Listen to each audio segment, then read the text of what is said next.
So once again, ladies and gentlemen, welcome. And let me introduce our two participants on the couch this morning. Firstly, on the far right, we have Shelagh Gastrow, who probably needs very little introduction from me, but Shelagh is the Executive Director of Inyathelo and is one of its founders. So it's 12 years in the making now.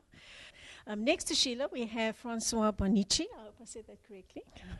Francois is the director of the Bertha Centre for Social Innovation and Entrepreneurship at the University of Cape Town Graduate School of Business. He originally trained as a doctor at UCT, and then for some reason seemed to think that that wasn't enough, and followed that up with a master's degree in public health and an MBA on a Rhodes Scholarship at the University of Oxford. He is recognized as a Global Leadership Fellow of the World Economic Forum and has been the head of Africa for the Forum's Foundation, which is the Schwab Foundation for Social Entrepreneurship, where he still acts as a senior advisor. We are very fortunate to have him here with us today. Okay. So, Shelagh, perhaps the first thing can be to you. When we talk about leadership in advancement, and certainly as part of the other 10 elements, what is it that we exactly mean by that? Well, essentially, when we look at advancement, we're looking at how an organization or an institution engages with the external environment to attract resources.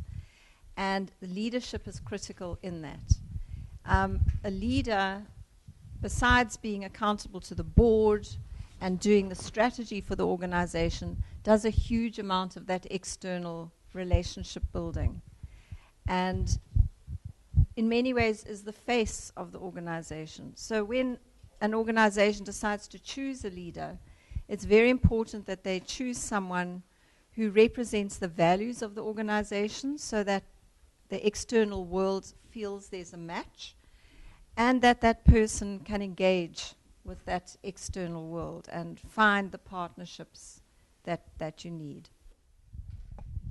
And Francois, perhaps to carry on from that, from your experience in when one is engaging, you have experience of being at a foundation, which is a slightly different side of things.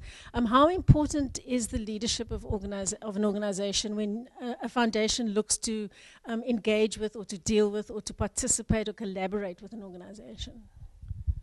Thanks, Gillian. And to echo, I think, Shelagh's comments, it is about that match of the values that the leader represents. I mean, they're representing an institution.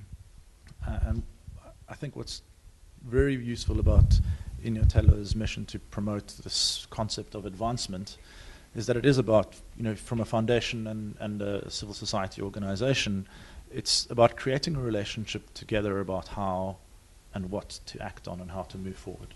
Right? So I think the leader plays a really critical role in establishing a dialogue, right? Not just an opportunity to support us, but actually to say, well, what is it that we want to achieve in the sector? What could our contribution be? And the leader represents, all of the aspects of how that organization might make that contribution, might deliver those actions. And I think from a foundation perspective and looking at where foundations and donors are going and thinking, it is about thinking more collectively. And so the leader needs to be thinking about how they represent that organization, both as an individual institution, but also representing a sector. Shelagh, that dovetails with some of the things you talk about in the leadership publication, about the fact that a large part of what a leader does in an organization is to look outwards and to engage with an external environment. Perhaps you'd like to say something more about that. Well, all resources come from the outside. You've got your human resources internally, but even that, you have to recruit from outside the organization. So that externally facing role of a leader is critical. And I know that for many people in the nonprofit sector, they don't have time to do it because they're so busy running the organization. They don't necessarily have time to build those relationships. But building those relationships positions the organization in its world and its sector and civil society. It positions the organization when it comes to the media, it comes to government, or the business sector. And the leader needs to have time to find those other organizations or people out there with whom you share values. And I'll give you one example. Inyathelo is part of what's called the Funding Practice Alliance. Now, we realized there were things we needed to do around the lotteries in particular, and that we were not going to do this on our own. So we found other organizations with whom we have enormous common ground. But it took the leadership of those organizations to work together, decide a common agenda, and to build enough trust so that anyone from any organization could speak to the press and nobody felt there would be the wrong kind of message. So it takes work between leaders to build that kind of trust so that nobody tries to necessarily push their way forward in this alliance, and to be very, very confident that everyone is aligned. So I think the amount of time a leader should spend with others outside the organization is far, far more than I think we expect. Is there anything you want to add to that? That's one of the most difficult things, right? And both from a personal experience, but also I think, a lot of the leadership we're talking about is in the room, and, at home on TV. So one of the most difficult things, particularly in the civil society sector, is finding that time, right? And at the same time, running an organization. But it is critical, and I think it's also deciding when on the trajectory, on the lifespan of this organization to make time for those things, right? Because certain times there's more important times to actually be spending building, a team or kind of delivering on what you're doing. But, sometimes letting yourself off the hook for some work that needs to come later, but not putting it off entirely, right? So many things are in the minds of leaders saying, I need to do this and this and this and this and this and this. Pick 3 of them to do this year and do them well, and say, let yourself off the hook for 6 months or a year to say, I'm going to do that, I'm going to do it next year. So it's about carving up the little time there is, but making some priorities and also deciding when on that lifespan of the organization that you're on, it's more important to do which of those things. I think one of the things, and I've spoken about this before, is working with the structure of the organization to make sure that there are people who are not necessarily the head of the organization, but who are responsible for running it. And we were very, very lucky when we started Inyathelo that we separated the role of executive director from it like a managing director. And there was a clear distinction. The executive director was mainly externally facing, dealing with the board, the public, the media, the strategy, and the managing person managed the projects. Now, that didn't mean the executive director had no role. For example, the executive director is a key resource. So when it comes to advice, perhaps training, or designing a program, that person is critical. But there should be less hands-on when it actually comes to the delivery. There should be someone else in the organization who is equipped to do that side of the work. I just wanted to follow up on the question of professionalism and leadership through that. And I think very much attached to that, perhaps Shelagh would take us a little bit further into this, is about who you're accountable to as a leader. You're accountable to so many sectors and so many parts of an organization, and the community you benefit from, your board who benefits from you, I beg your pardon, the one you benefit from as well, but also your board, your staff. That whole idea of how leadership is accountable and responsible for what happens and what they do and what an organization does.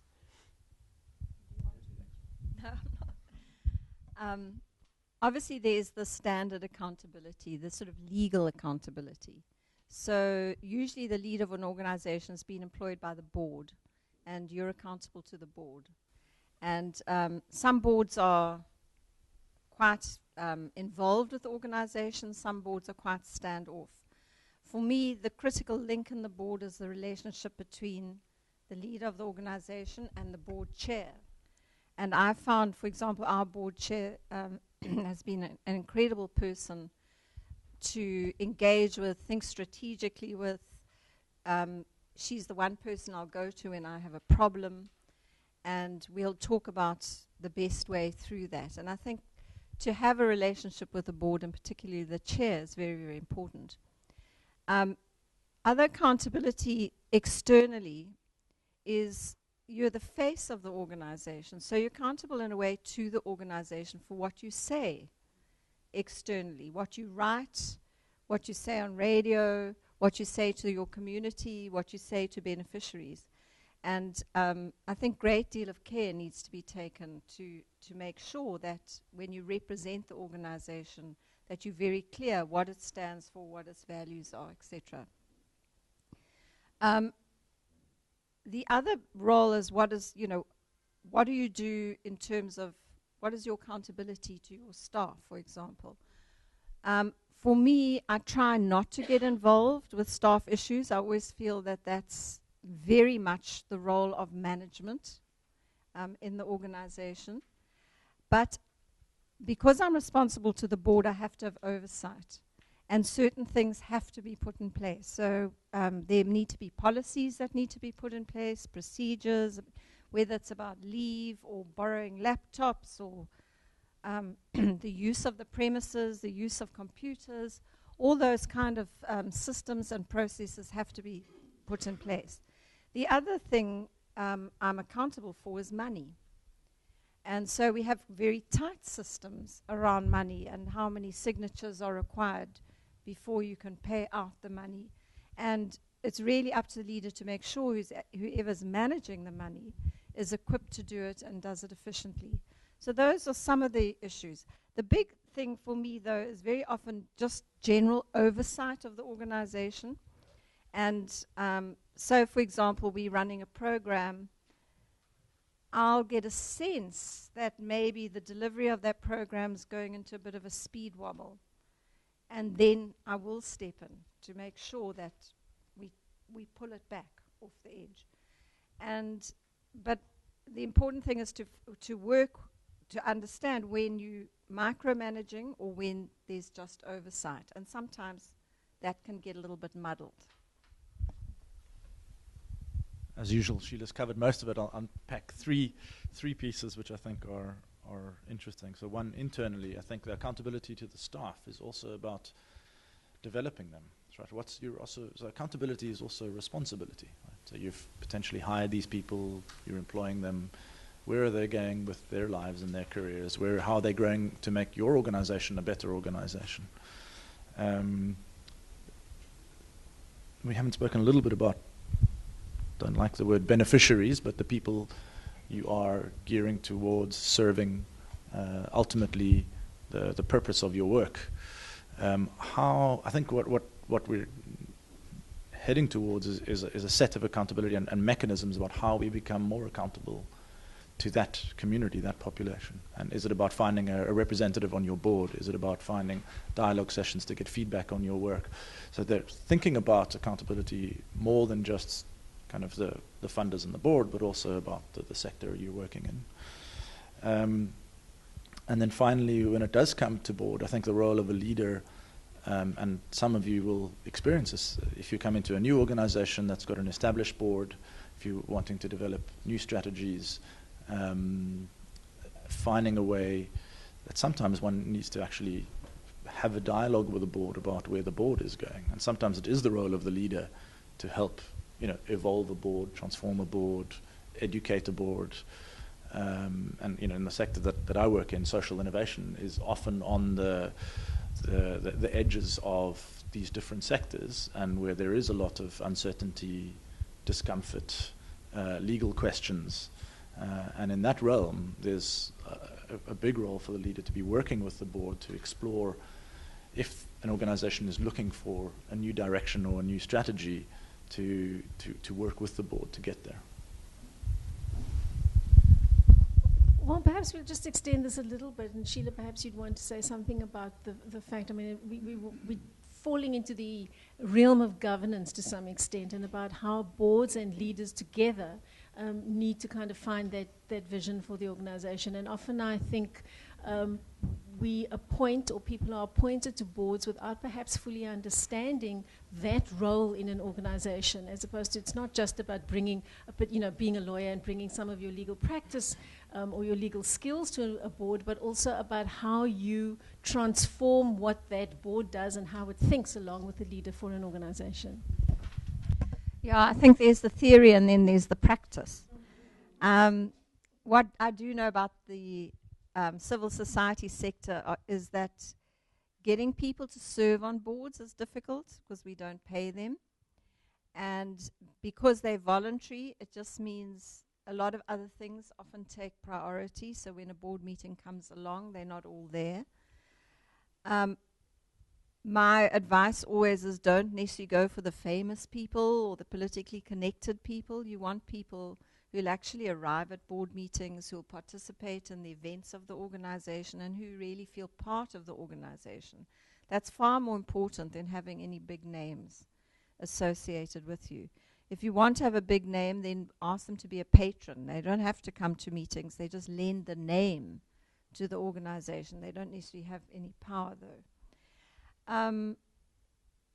So I think working with boards and taking them along is part of what a leader should do. And it's not just providing them with a report at every board meeting, this and that, but making that space for discussion about where you're going, what's next, what's coming up, why this didn't work, why that might work. Every so often actually taking a day, if they've got it, to do some strategic thinking about the organization. And very critically in times of transition, that's always an opportunity for a board to start really looking at where an organization's going.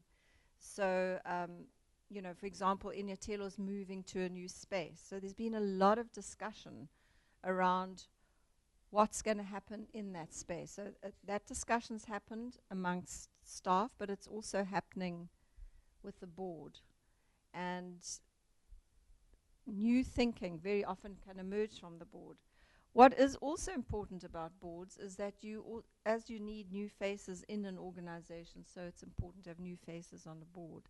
And for those of you who have trusts and they don't have lifetime deadlines where you have to leave when you turn a certain age, you can land up having board members coming along till they're 110. And it's very, very important to keep bringing fresh, potentially young faces onto the board. But I do appreciate it's really hard in our sector to get people who are enthusiastic about the work you do and prepared to commit so many days a year to come.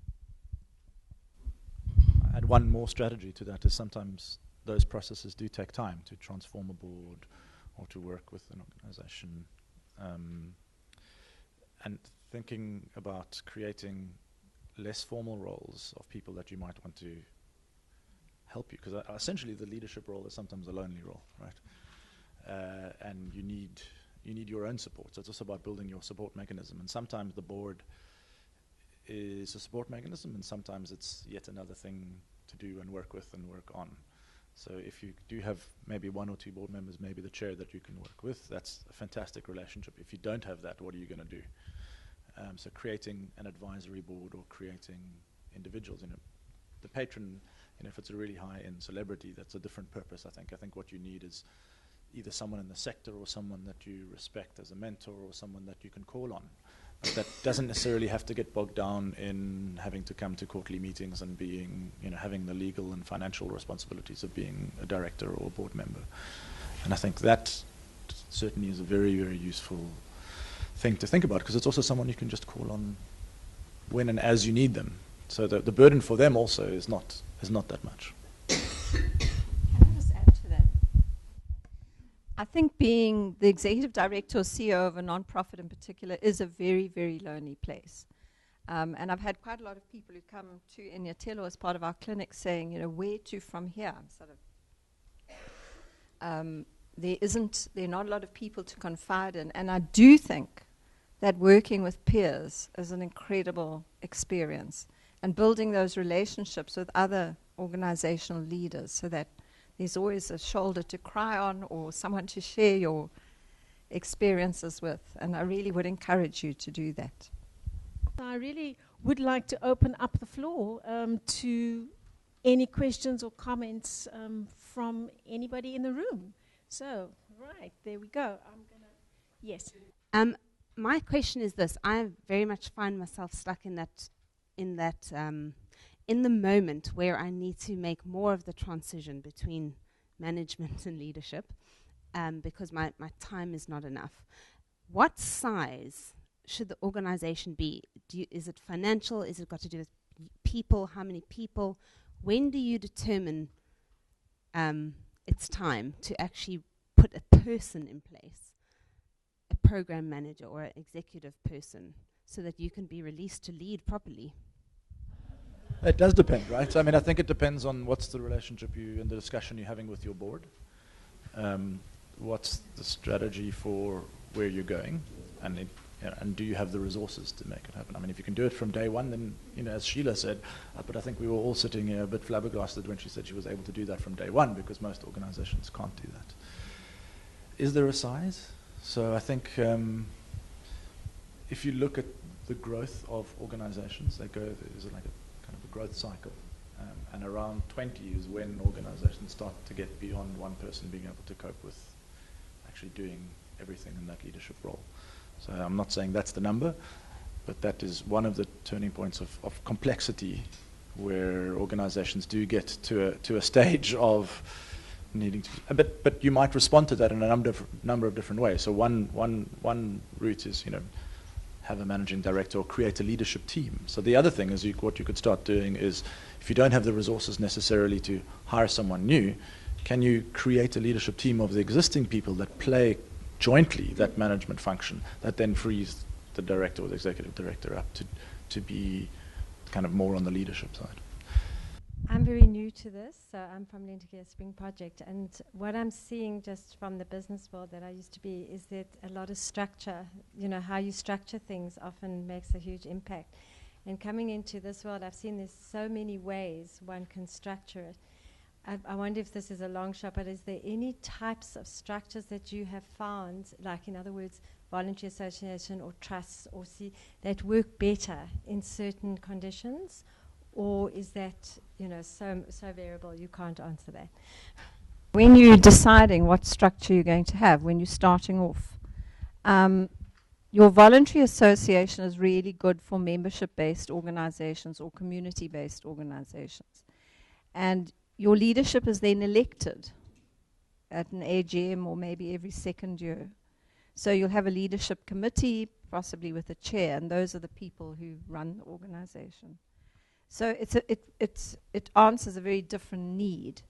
If you are starting up and you go onto the Department of Social Development website, the NPO Directorate, the sample they've got there is a voluntary association. What a trust is, it's more formal. It's legally, there's a lot more common law involved, but it's a board, a board of trustees, and they govern the organization. So it's quite different from membership-based. And then a non-profit company, it's slightly different, and your legal requirements are different. A lot of people seem to think if they're registered as a non-profit company that donors prefer that. I've never seen any evidence to support that. I think it's more onerous. So those are the three structures, and it's really up to you to decide which fits the organization best. Ladies and gentlemen, we have come to the end of this session officially, and I'd like to say thank you very, very much. Thank you to all of you who've been with us throughout all of the other 8 sessions, and hopefully what we will have next year, I'm not sure, I'm doing this completely blind, that next year there will be something similar that we can all invite you to and have you join us again. But of course, you'll stay in touch, and we'll tell you how that kind of happens into the future. Thank you very much.